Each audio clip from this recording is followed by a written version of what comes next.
સમાચારમાં સૌથી પહેલા નજર કરીએ હવામાન વિભાગે આપેલી આગાહીની। ગુજરાતમાં એક સાથે 4 વરસાદી સિસ્ટમ સક્રિય છે। આગામી 2 કલાક હજુ 4 જિલ્લાઓ માટે ભારે રહેવાના છે। બનાસકાંઠા, પાટણ, સાબરકાંઠા, મહેસાણામાં રેડ એલર્ટ જાહેર કરવામાં આવ્યું છે। સમગ્ર મધ્ય ગુજરાતમાં ઓરેન્જ એલર્ટ આપવામાં આવ્યું છે। આણંદ, ખેડા, પંચમહાલ, દાહોદમાં ઓરેન્જ એલર્ટ અપાયું છે। કચ્છ, સુરેન્દ્રનગર, મોરબીમાં પણ ઓરેન્જ એલર્ટ આપવામાં આવ્યું છે। તો બનાસકાંઠા, પાટણ, સાબરકાંઠા અને મહેસાણા આ 4 એવા જિલ્લાઓ છે કે જ્યાં ભારે વરસાદ પડી શકે છે।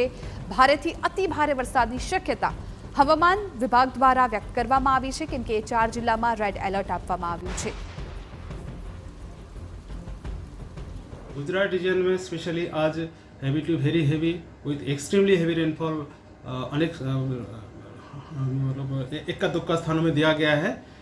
इसमें 27 जुलाई और 28 जुलाई को हम heavy to very heavy isolated जगह में दिया गया है और 29 जुलाई को गुजरात रीजन में आइसोलेटेड हैवी रेनफॉल का वार्निंग दिया गया है। आज के लिए जो heavy to very heavy isolated जगह में विथ एक्सट्रीमली हैवी रेनफॉल का वार्निंग है वो डिस्ट्रिक्ट है बनासकांठा, पाटन, मेहसाणा, साबरकांठा, अरावली, अहमदाबाद और महिसागर के लिए दिया गया है।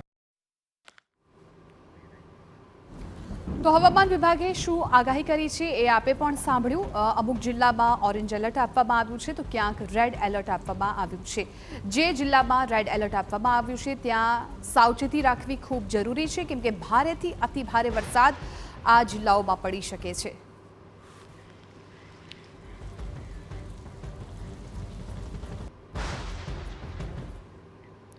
तो हवामान विभागे जे आगाही करी छे ऑरेंज एलर्टनी अने रेड एलर्टनी कया कया जिल्लामां आ एलर्ट आपवामां आव्या छे तेनी जाणकारी ग्राफिक्सना माध्यमथी आपने बतावीए, केम के आगामी 2 कलाक छे खूब भारे रहेवाना छे आ जिल्लाओ माटे।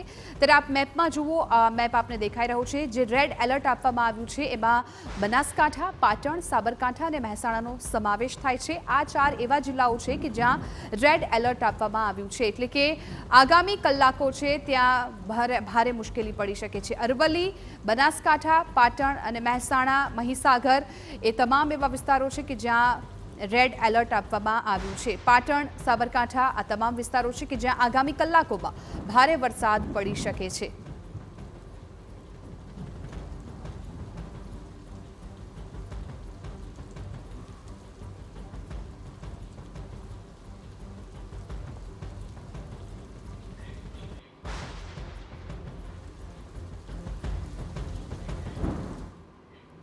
અને હવે વાત કરીશું મહાનગરમાં મુસીબતની।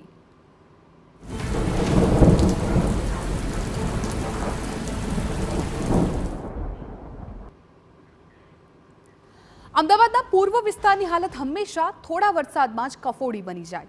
આ વખતે પણ વરસાદે હાલ બેહાલ કરી નાખ્યા। આ દ્રશ્યો છે સીટીએમ પાસે આવેલા રાજેન્દ્ર પાર્કના તળાવના, જે થોડી વાર પછી આપણે દેખાડીશું। આ દ્રશ્યોમાં આપ જુઓ કે જ્યાં આ તળાવના દ્રશ્યો છે ને શું સ્થિતિ છે જોઈ શકાય છે।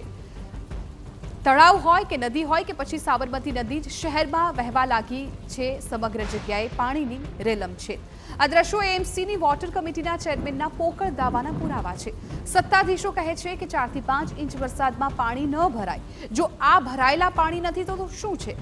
શું સત્તાધીશોએ અજીબ પ્રકારના ચશ્મા પહેર્યા છે કે તેમને કારથી પણ વધુ ભરાયેલા પાણી દેખાતા, તેમને કમરથી પણ વધુ જે પાણી ભરાયા છે દેખાઈ નથી રહ્યા। દુકાનોમાં વરસાદી પાણી ઘૂસી ગયા છે। વાહનો પણ અડધેથી વધુ ડૂબી જાય તે પ્રકારની સ્થિતિ છે। લોકોના સામાન પાણીમાં તણાવા લાગ્યા છે। શું એએમસી પાસે જવાબ છે કે આવા પાણીમાં કોઈ ડૂબે, ક્યાંક ભૂવો પડે, કોઈ વાહન ચાલક અટવાય અને જાનહાનિ થાય તો કોણ જવાબદારી લેશે? કે અહીં પણ એએમસી વાંક કુદરતનો કાઢશે? લેવાનું છે કે નથી લેવાનું એટલું કહી દો, નહીં તો અમદાવાદમાં પાણી ભરાવાની સમસ્યા નથી। આ જ પ્રકારનો બચાવ અમદાવાદ મહાનગરપાલિકાના સત્તાધીશો કરી રહ્યા છે। પરંતુ રાજેન્દ્ર પાર્ક વિસ્તારમાં અમે છીએ।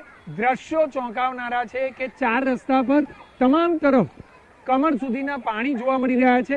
ઘૂંટણ સુધીના પાણીમાં અમે ઊભા છીએ, પરંતુ થોડા આગળ જઈએ તો કમર સુધીના પાણી છે। કોઈ પણ વાહન ચાલક પોતાનું વાહન હંકાવી શકે તે પ્રકારની અહીંયા સ્થિતિ નથી।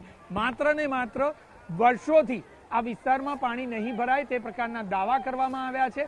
બાજુમાં જ કેનાલ આવી છે, પરંતુ કેનાલની બાજુના વિસ્તારમાં 100 મીટરથી પણ ઓછો નજીકનો વિસ્તાર છે, તેમ છતાં આ પ્રકારની સમસ્યા છે. કોઈ જગ્યા પર પાણીના નિકાલની વ્યવસ્થા કરાઈ નથી. માત્ર ને માત્ર એવા દાવા કરાયા છે કે કોઈ પણ પ્રકારે પાણી ભરાશે નહીં, પરંતુ હકીકત કંઈક અલગ છે. પરંતુ સ્થાનિક કોર્પોરેટરો હોય કે પછી નેતાઓ આ વિસ્તારમાં જો તેઓ મુલાકાત માટે આવે તો તેમને હકીકત માલુમ પડે.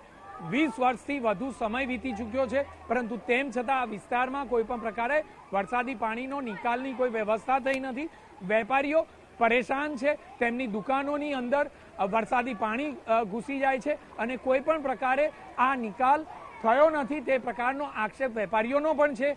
સ્થાનિકો કહી રહ્યા છે કે માત્ર ને માત્ર ચૂંટણીના સમયે દેખાતા નેતાઓ આખરે વરસાદના સમયે ક્યાં ગાયબ થઈ જાય છે તે સૌથી મોટો પ્રશ્ન છે. કારણ કે શહેરમાં આ જ પ્રકારની હાલત તમામ વિસ્તારોમાં છે, પરંતુ તેમ છતાં આખરે સ્થાનિક કોર્પોરેટરો હોય, સ્ટેન્ડિંગ ચેરમેન હોય કે પછી વોટર કમિટી ચેરમેન હોય, શા માટે તેઓ માત્ર ને માત્ર ખોટી વાતો કરી રહ્યા છે અને બચાવ કરી રહ્યા છે તે સૌથી મોટો સવાલ છે.